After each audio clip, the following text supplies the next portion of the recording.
বিজেপিতে সরকার করেছে, কিন্তু তিল জ্বলার যে ঘটনা, কোনো নোটিশ পিরিয়ড ছাড়াই আমরা দেখলাম যে যেভাবে তাদের ওখানে একটি ঘটনা ঘটেছিল, তারপরে শুধু বেআইনি নির্মাণ ভাঙতে সরকার নির্দেশ দেয়, সেখানে আপনিও গিয়েছিলেন। এখন কি অবস্থা? প্রথম কথা আমি বলবো, এতদিন বলিনি, আজকে বলছি। কেএমসির আন্ডারে কলকাতা কর্পোরেশনের মেয়রকে কোন দলের? তৃণমূল কংগ্রেসের ফিরহাদ হাকিম সাহেব। তো ফিরহাদ হাকিম সাহেবের বিনা অর্ডারে ওটা ভাঙতে পারবে না। তাহলে বিজেপির মুখ্যমন্ত্রী হলো, কিন্তু ওটা কেএমসির আন্ডারে। মুখ্যমন্ত্রী যতই চিৎকার করুন না কেন, কেএমসি একটা স্বতন্ত্রতা আছে। তাহলে ফিরহাদ হাকিম সাহেব কি ভাঙার অর্ডারটা দিল? তাহলে বিজেপি আর তৃণমূল কোনো জায়গায় তলে তলে আছে। এক নম্বর কথা। দ্বিতীয় কথা হচ্ছে, ইললিগাল কনস্ট্রাকশনের বিপক্ষে আমি, কিন্তু ইললিগাল কনস্ট্রাকশনকে ডেমোলিশ করতে গেলে ইললিগাল ওয়েতে যাবে, এটাও মেনে নিতে পারি না। ওটা কারখানা একটা, এখনো ফ্যাক্টরিজ অ্যাক্ট অনুযায়ী 2029 সাল পর্যন্ত ওর ভ্যালিড আছে, সমস্ত রকম পেপারস আছে কারখানার জন্য। তারপরে হঠাৎ সে অর্থে তাদের কাছে নোটিশ সার্ভ না করে ভাঙতে চলে যাওয়া কতটা যুক্তিযুক্ত? 50টা পরিবারের ওখানে রুজি রুটি চলে, 50টা পরিবার ধ্বংস হলো, রাস্তায় বসলো। সেই জন্য আমি আইনের দ্বারস্থ হয়েছি। যারা আপনার বাড়ির যারা কোম্পানি, যারা মালিক বা বাড়ির মালিক, তারা আমি যেদিনকে গিয়েছিলাম সেদিনকে সকালেই কোর্টে পিটিশন করেছিল। সেদিনকে সন্ধ্যায় বিকাশ স্যারের সাথে কথা বলি, ওদের পিটিশনটাতেই বিকাশ স্যার অ্যাডভোকেট হিসাবে দাঁড়িয়ে স্টে করে, অর্থাৎ ইললিগাল কাজ, ইললিগাল ওয়েতে যে ডেমোলিশ করতে গিয়েছিল সেটা কাটকে দেয়।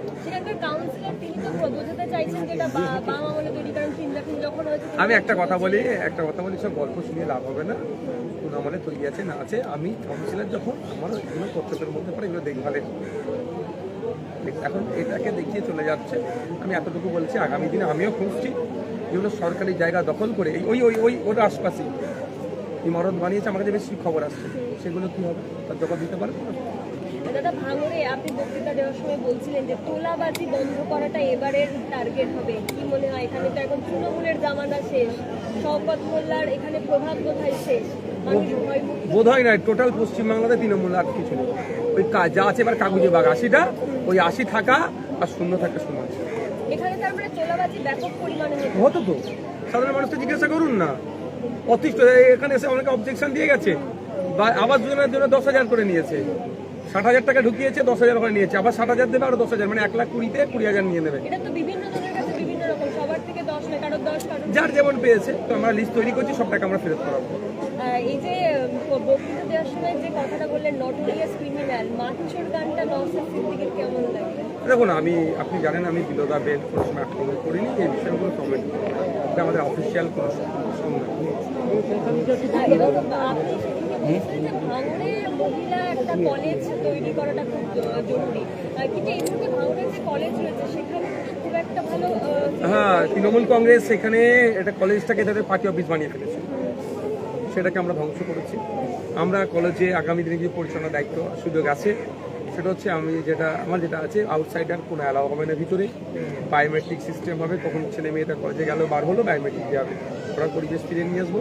ভাঙড়ে 1 নম্বর ব্লকে কলেজটি আছে, 2 নম্বর ব্লকে 10টা অঞ্চল আছে, একটা কলেজের খুবই দরকার, এবং সেটা যদি গার্লস কলেজে আরও ভালো হবে, সেটা আমার লক্ষ্য। বিধানসভা এবারে মন্ত্রী মহাশয়, যিনি উচ্চশিক্ষা মন্ত্রী হবেন, তার কাছে আবেদন রাখবো। দাদা, একে একে তৃণমূলের মন্ত্রী সুজিত বোস তিনি ধরা পড়লেন, তার ছেলে বলছেন পলিটিক্যাল অ্যারেস্ট প্রথম শুরু হলো, কি মনে হয় আরো অনেকে অনেক আগে ধরা দরকার ছিল?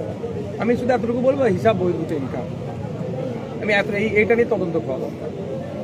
যে মাইনে একটা মন্ত্রী 1.5 লাখ টাকা, যে প্রধানের মাইনে 5,000 টাকা, সে কিভাবে 10-14 লাখ টাকার গাড়ি চেপে ঘুরে বলুন তাহলে? প্রধান যার মাইনে হচ্ছে আপনার 5,000 টাকা মাসে, 5 বার 60, 1 বছরে 60,000 টাকা, 5 বছরে 3 লাখ টাকা, সে 14 লাখ টাকার গাড়ি কিভাবে চেপে ঘুরে?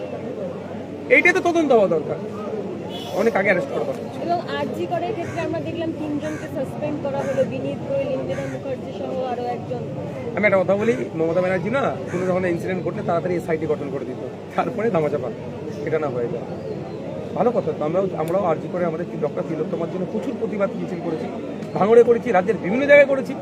তিলোত্তমার বিচার চাই, আমরাও চাই তিলোত্তমার পরিবার নাই পাক, আমাদের নাই ক্ষমতালে। কিন্তু এই 3 জন আইপিএসকে শুধু সাসপেন্ড করে দিলে নাই হয়ে যাবে, এ আমি বিশ্বাস করতে পারি না। যতক্ষণ না পর্যন্ত নাই পাচ্ছে ততক্ষণ বলবো।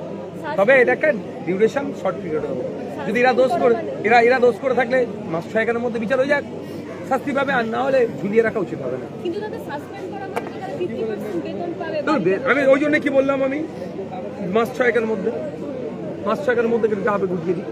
কিন্তু এই যে সরকার বিভিন্ন পদক্ষেপ নিচ্ছে, এতে সাধারণ মানুষ ভীষণ খুশি হচ্ছে। কি মনে হয় যে এইভাবে এটা কি শুরুতে যে ট্রেলার দেখাচ্ছে নাকি এইভাবেই সরকারটা চালবে, কি মনে হয়? দেখুন, সকাল হয়েছে, বেলা হতে এখন যতটুকু হচ্ছে ততটুকু উপরে চর্চা করছে।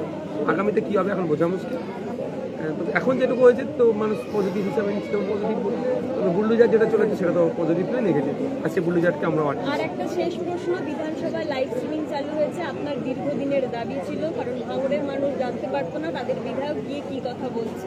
শুধু ভাঙড়ের মানুষের না, রাজ্যের মানুষের স্বার্থে বলেছেন। একজন বিধায়ক 1,21,000 টাকা সম্মানিত পাচ্ছে মাসে, একজন মিনিস্টার 1.5 লাখ টাকা পাচ্ছে। সেই মিনিস্টার তার তথ্য সম্পর্কে জ্ঞান রাখছে বা বিধায়ক যে কি পয়েন্ট রেজ করছে সেটাও জানাটা খুবই দরকার বাংলার মানুষের সাথে।